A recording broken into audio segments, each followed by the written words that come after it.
जो बच्चे हैं 19 लाख के करीब 20 वर्ष से लेकर 24 साल के हैं और लगभग 25-26 के करीब स्नातक हैं और 6 लाख से ऊपर के विद्यार्थी स्नातक के बाद की जो डिग्री है वो है।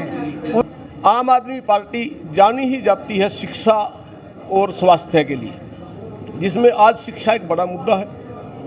किसी भी देश की तरक्की, किसी भी राष्ट्र की तरक्की तब तक नहीं हो सकती जब तक उसके नौनिहाल, उसके बच्चे, उसके नागरिक शिक्षित ना हो। हम ज्ञापन भी देंगे और कैंडल मार्च भी निकालेंगे, आंदोलन भी करेंगे। सरकार की हर वो गलत नीति का आम आदमी पार्टी विरोध करेगी जो जनता के खिलाफ है। रखा है, मोदी साहब ने भी सर्वे कर रखा है इनका हरियाणा में क्या हालात है, इनको पता लग जाएगा। मुझे नहीं लगता 1% भी चांस, मैं क्योंकि आपकी मीडिया पे तो रिकॉर्डिंग होती है कि समय पे दिसंबर में कार्यकाल हमारा खत्म हो रहा है, मैं भी पार्षद हूँ, मुझे नहीं लगता कि दिसंबर में ये चुनाव कराएंगे, इतना हौसला इनमें है नहीं। आम आदमी पार्टी एक बार फिर सरकार पर हमलावर हुई है और आंकड़ों के साथ आज सामने आई है कि कितनी बेरोजगारी हरियाणा में बढ़ी है। इसको लेकर किस तरह के प्रदर्शन और ज्ञापन जो है आम आदमी पार्टी देगी, उसको लेकर सीधा हम बातचीत करेंगे जो जिला के अध्यक्ष हैं बलविंदर सिंह। बलविंदर सिंह जी, आज आप प्रेस कॉन्फ्रेंस आप लोगों ने की है, क्या इसका एजेंडा है? एजेंडा साफ है, लोगों को बहका रही है, युवाओं के वोट ले लिए और उसके बाद युवाओं को 9 साल से तड़फा रहे हैं। लाखों पद खाली पड़े हैं और लाखों पद खाली होने के बाद भी इनको भरा नहीं जा रहा। क्या सरकार के पास पैसे की कमी आ गई है? और वो पैसे की कमी क्यों आई है? अगर पैसे की कमी आई तो इनकी नीतियों के कारण आई है। जैसे जैसे जनसंख्या बढ़ रही है, 10 साल में जनसंख्या बढ़ रही है, तो इनको नए पद शामिल करने चाहिए थे, पद बढ़ाने चाहिए थे। नए पद बढ़ाना तो जरूर, ये पुराने पदों पे भी हमारे बेरोजगार बच्चों को रोजगार नहीं दे रहे, उसलिए हमने ये प्रेस वार्ता करी है और इसके लिए हम अम्बाला में प्रदर्शन भी करने जा रहे हैं। हमारे वाले जो लोकसभा स्तर पर रैलियां हो रही हैं और 9 साल का प्रचार किया जा रहा है कि हमने इतना काम जो है वो किया है। तो 9 साल का जब प्रचार करते हैं, अमित शाह जी आते हैं या इनके बड़े लीडर आते हैं, तो आम आदमी के कार्यकर्ताओं को नज़रबंद क्यों कर दिया जाता है? जो जनता इनसे सवाल करती है जनसंवाद के तहत, वो बीजेपी के वर्करों को पुलिस से पिटवाया क्यों जाता है?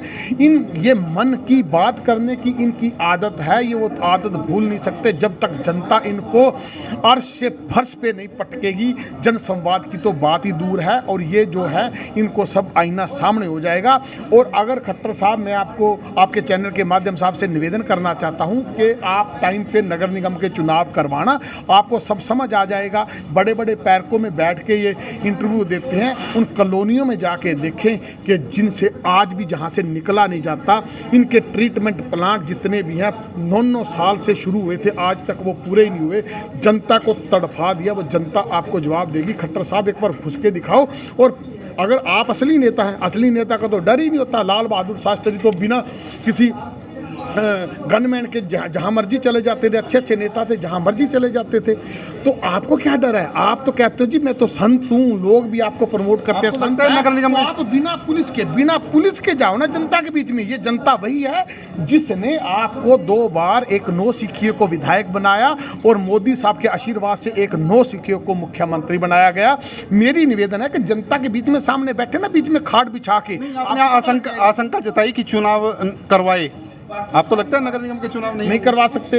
ये वार्ड बंदी के बहाने से टालेंगे क्योंकि इनको पता है कि सुपड़ा साफ होगा। अगर नगर निगम के चुनाव लड़ा देंगे तो इनको पता हमारा बचना भी कुछ नहीं है। इनको पता है हमारे लोकसभा के चुनाव आने वाले हैं। लोकसभा से पहले खट्टर साहब ने भी सर्वे कर रखा है, मोदी साहब ने भी सर्वे कर रखा है इनका हरियाणा में क्या हालात है, इनको पता लग जाएगा। मुझे नहीं लगता 1% भी चांस, मैं क्योंकि आपकी मीडिया पर तो रिकॉर्डिंग होती है कि समय पे दिसंबर में कार्यकाल हमारा खत्म हो रहा है, मैं भी पार्षद हूँ, मुझे नहीं लगता कि दिसंबर में ये चुनाव कराएंगे, इतना हौसला इनमें है नहीं। मुख्यमंत्री तो जनसंवाद कर रहे हैं, लोगों के बीच में जा रहे हैं, वार्डों में जा रहे हैं और जिस तरह से एक्शन मोड में है, 2 इंस्पेक्टर को, SHO को सस्पेंड किया। हाँ, ऐसे है जो पहले भी करा था, विज साहब ने भी करा था, 5 को सस्पेंड करा था। दूसरे साहब इनकी आपस में बनती नहीं है, दूसरे दिन को बहाल कर दिया था। लूट का अड्डा बन चुका नगर निगम।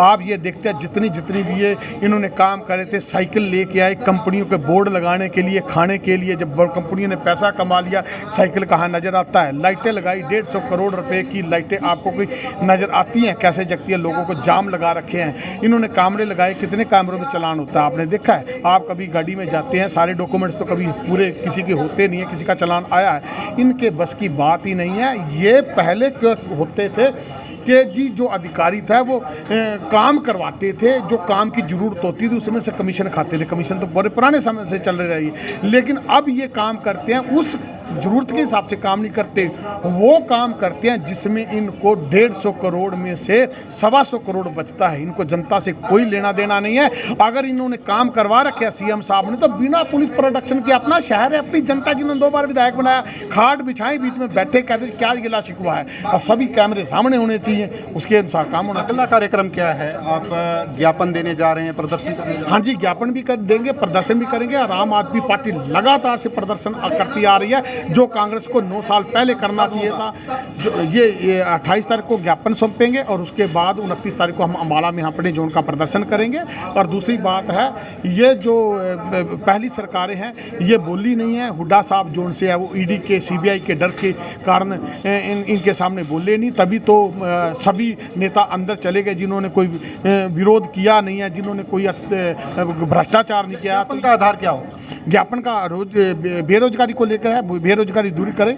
हम तो ऐसे है जी, एक मुद्दा होता है कि हम बेरोजगारी को लेकर प्रदर्शन कर रहे हैं, लेकिन मुद्दे तो वहाँ सारे ही उठते हैं, क्योंकि सरकार ने जो भी नीति बनाई है वो नीति जन जन तक पहुँची नहीं है, वो कागजों की नीतियाँ हैं और उसी का हम विरोध करें। जी बहुत बहुत धन्यवाद। तो ये थे बलविंदर सिंह, यहाँ पर सरकार पर निशाना साधते हुए नजर आ रहे हैं और साथ ही कह रहे हैं कि वो 28 और 29 तारीख को प्रदर्शन करेंगे। 28 तारीख को करनाल में ज्ञापन दिया जाएगा। बेरोजगारी जिस तरह से बढ़ रही है और लोकसभा अम्बाला में 29 तारीख को एक बड़ा प्रदर्शन जो है आम आदमी पार्टी करने जा रही है। वहीं एक बड़ा आरोप लगाते हुए कि सरकार जो आगामी नगर निगम चुनाव है उनसे बच रही है। विभिन्न मुद्दों पर इन्होंने बातचीत की और मुख्यमंत्री से लेकर के केंद्र सरकार तक इन पर इन्होंने निशाना साधने का यहाँ पर काम किया है। आप सभी साथियों से गुजारिश है इस खबर को ज़्यादा से ज़्यादा शेयर करते रहें। मैं हूँ विश्वा लाना, नमस्ते भारत न्यूज़ के लिए करनाल। डिस्ट्रिक्ट लेवल पर प्रेस कॉन्फ्रेंस की है, जिसका मेन मुद्दा ये है कि बेरोजगारी कितनी है और भर्ती की प्रक्रिया खट्टर सरकार की, जो गठबंधन की सरकार है, जिसे हम कई बार ठगबंधन भी कहते हैं, इसकी ओर कोई ध्यान नहीं दे रही है। हरियाणा के अंदर 2000 पद खाली पड़े हैं। प्रक्रिया जो अपनाई है 2019 के अंदर केंद्र सरकार ने प्रस्तावित किया था कि एक कॉमन एलिजिबिलिटी टेस्ट किया जाए, जिसके आधार पर जो छात्र उसको उत्तीर्ण करते हैं उनको आगे की परीक्षा के लिए बुलाया जाए। अलग अलग तो लगभग 32,000 समथिंग विद्यार्थियों ने उस परीक्षा को पास किया।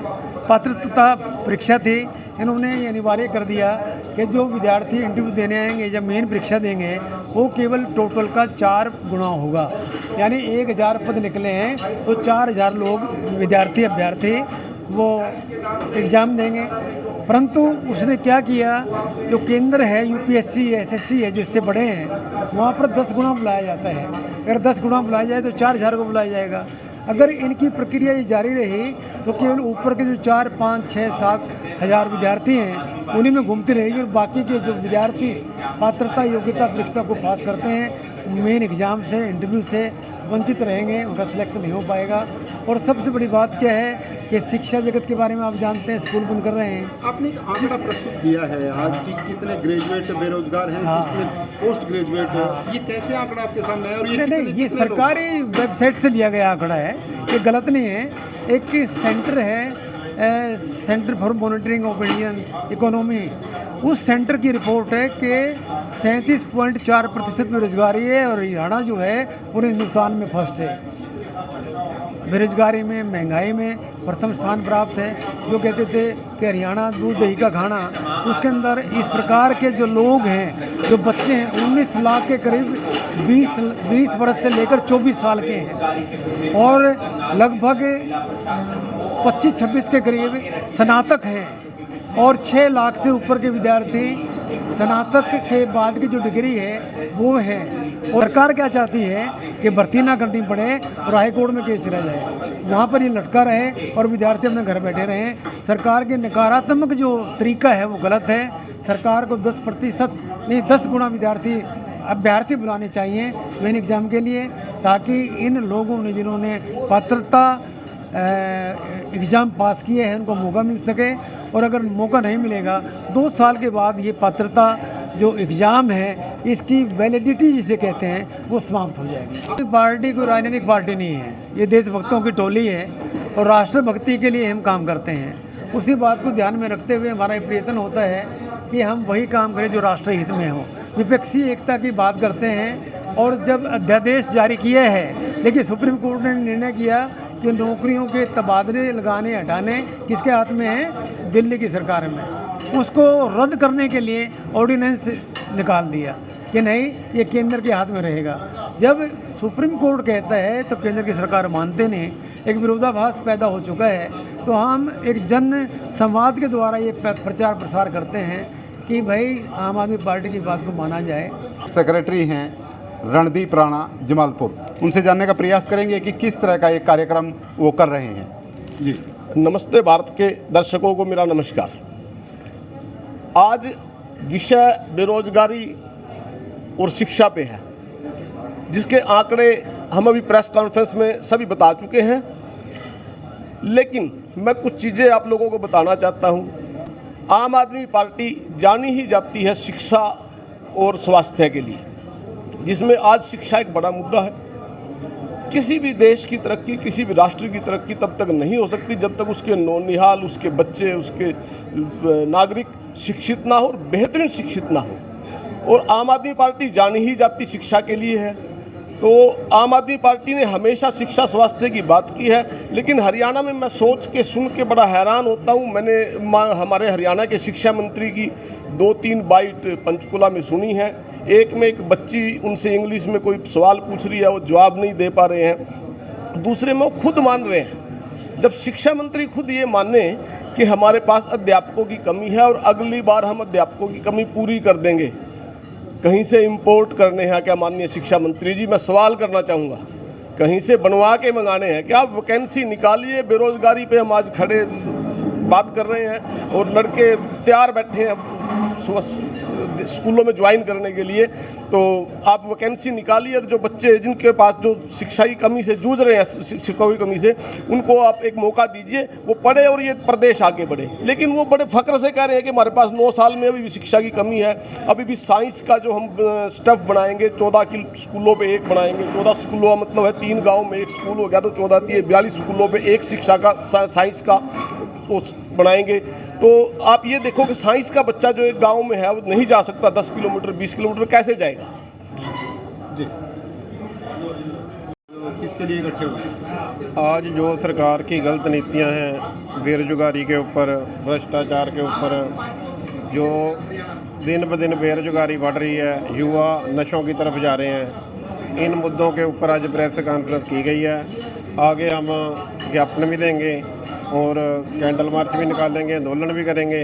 सरकार की हर वो गलत नीति का आम आदमी पार्टी विरोध करेगी जो जनता के खिलाफ है।